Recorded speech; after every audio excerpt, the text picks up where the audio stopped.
زما خو دغه سوچ چې بس اخري ټایم دی او به ډېر زیات شو کور وموړي مونږ هم وموړي او مرګ ته یې واله ډیته نه ښه دی لکه مرګ خو دی زما نوم وقار احمد دی سهار 8:30 بجې اول ځل اوبه راغلې ماشومان تللي سکول ته زنانه مونږ د کور نه وویستې بیا تقریبا داسې 10-15 منټ کې اوبه کمې شوې نو مونږ صفایانې سټارټ کړې بیا 40-45 منټ پس دوباره اوبه راغلې تقریبا 9:30-10 بجو ټایم کې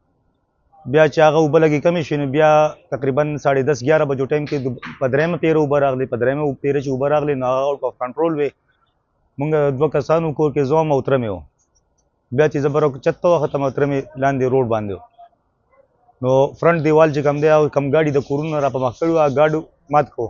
او بیک دیوال چې کوم دی هغه ونې راغلې ونې مات او نور دغه حالات دي ستاسو د مخې دا ملبه چې کومه پرته ده دا کم سے کم په هفته کې نه وځي چې ډېر کم ټایم هم واخلي هفته ټایم به اخلي ځکه کمرو کې لا اوس هم اوبه دي یوې کمرې ته لار کولاوه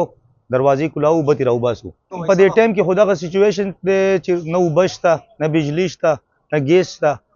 نه د خوراک څه انتظام شته نه پیسې شته هېڅ هم نشته بس دغه شانتي ناست یو الله چې څه کړي بس هغه به وي ما ته په خپل ټول کور کې زما په کمره کې چې کوم LED لګېدلي وه صرف هغه بچ ته نور یو شی هم نه دی بچ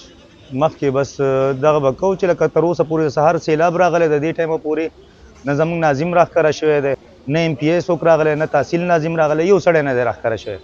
که په کار خو دا چې دا خو د MPA خپل یونین کونسل دی په کار دی چې فضل حکیم صاحب په خپله راغلی وی وزټ یې کړی وی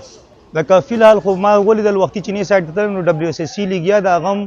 کم بااثر خلک چې کوم دي د چا چې د های لیول باندې تعلقات دي د هغوی کار کوي WSSC سټاف هم تر اوسه پورې لا نه دی راغلی